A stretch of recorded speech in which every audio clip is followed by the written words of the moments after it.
Hi everyone, welcome back to my channel and Happy New Year. For today's video, I'm going to be talking about the latest update with regards to Michael Jackson's estate. Now this could be good news or bad news to you depending on where you stand. Do you believe in Michael's innocence or do you believe in his guilt? If the former, then this is good news for you. So Michael Jackson's estate is suing HBO for $100 million over the 2019 documentary Leaving Neverland. So the estate is arguing that HBO violated an almost 30-year-old non-disparagement clause from a 1992 concert film. Now, a non-disparagement clause basically means you can't disparage the person, so you can't portray them in a bad light. So in December, an appeals court sided with Michael Jackson's estate and allowed the case to proceed to private arbitration. Arbitration is a form of alternative dispute resolution, or ADR, so it's ways to resolve a dispute outside of court, and the proceedings are usually done in private. So in an arbitration, there's an arbitrator who takes the role of a judge and makes a decision after the parties have presented their cases, and the decisions made by an arbitrator are enforceable and final. So it's almost like a private out-of-court hearing.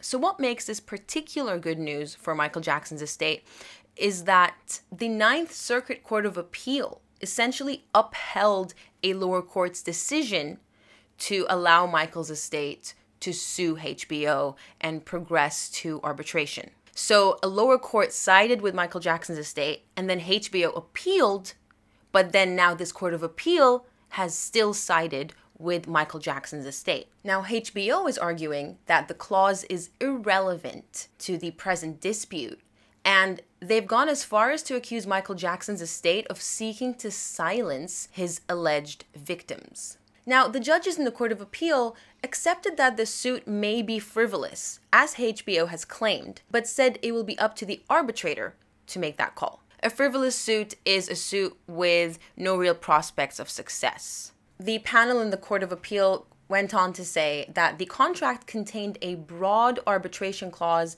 that covers claims that HBO disparaged Michael Jackson in violation of ongoing confidentiality obligations. And the court went on to say that they may only identify whether the parties agreed to arbitrate such claims. It's for the arbitrator to decide whether those claims are meritorious. Now, HBO obviously is fighting arbitration, saying that the network had never intended to grant Michael and his heirs a veto over anything the network might ever want to say about him. HBO's attorney also argued that the 1992 contract had effectively expired once each side fulfilled its obligations. So this contract was entered into, as I said, back in 1992 between Michael and HBO, giving them exclusive coverage of his 1992 tour, and that very same contract contained this non-disparagement clause. So if you want exclusive coverage of my tour, you must agree to never disparage me. Now, the thing is, I don't have access to the contract. I don't think anyone does at this point in terms of members of the public. But it seems to me from the wording of the Court of Appeal that it's a broad clause in the sense that there was no expiration date. It didn't specify that the obligations of the parties would cease as soon as the contract ends. So the circuit judges of the Court of Appeal disagreed with HBO's lawyer and stated that an arbitration clause can still bind the parties even if the parties fully performed the contract years ago.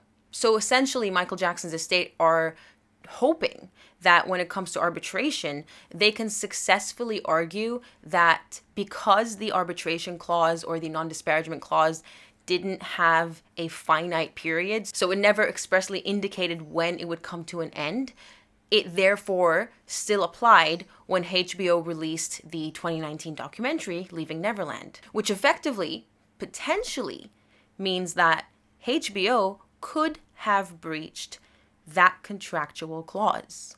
Now, HBO could either appeal this ruling or decide to go and make its arguments during arbitration.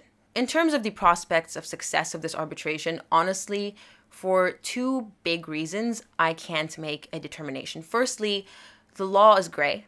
I have said this multiple times on my channel. It's not black and white. And so you can never accurately predict what an outcome will be. And secondly, I don't have access to the contract. I can't read the wording for myself in order to ascertain the prospects of success, whether it's frivolous, as HBO claim, or not. I just find it incredibly interesting that Michael Jackson's estate and his lawyers, the lawyers of the estate, managed to dig up this clause in the first place. It's 28 years old, and then managed to successfully argue that it should at least go to arbitration. And this is all the more impressive when you consider that this has gone up through the appeals stages. So it's not just a lower court's determination. An appeals court has affirmed that lower court's ruling.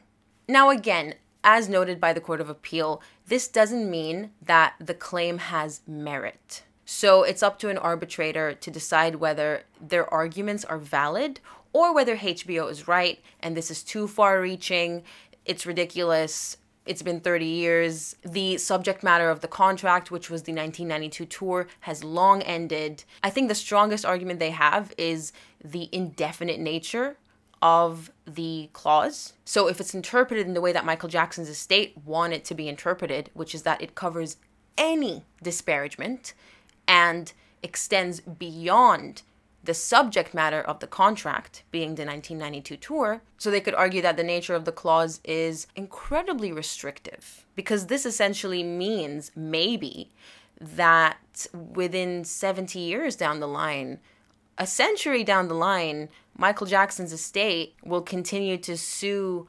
HBO for any disparaging comments or portrayals that they may make regarding Michael Jackson.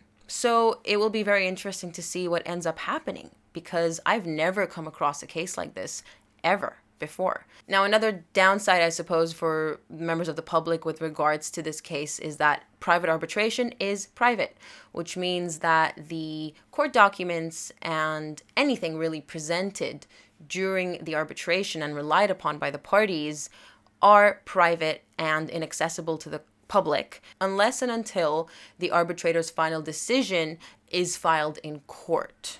At that point, hopefully, we'll know what the decision was. I have a sneaking suspicion that the arbitrator might rule for HBO and accept that to expect this non-disparagement clause to last this long is ridiculous and unfair. But again, you never know with the law. It all depends on how well each side argues their case. That's it for this video. I do want to say that since I'm talking about Michael Jackson, and I'm sure I will get a lot of comments about this because I have on other social media platforms, I believe in his innocence. I was a very little girl in 2005 when his trial was ongoing. I wasn't even a teenager, but I do remember being aware of it. I do remember watching it on TV, and I do remember really paying attention to it. And most importantly, I remember the moment when he was found not guilty of all counts. And then you consider the fact that these men who were accusing him